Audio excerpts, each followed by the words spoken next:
Hi, this is Ebony this morning. She's gonna foal sometime in March.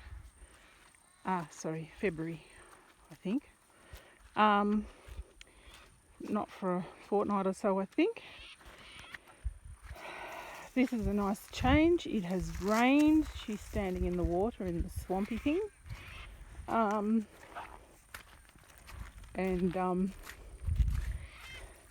It's all happy days. This is the other horses in the paddock.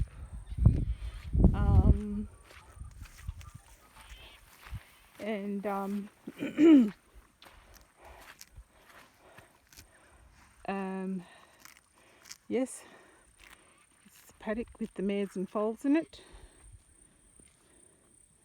They're up there at their feeding stations, and it's a big change from just 2 weeks ago.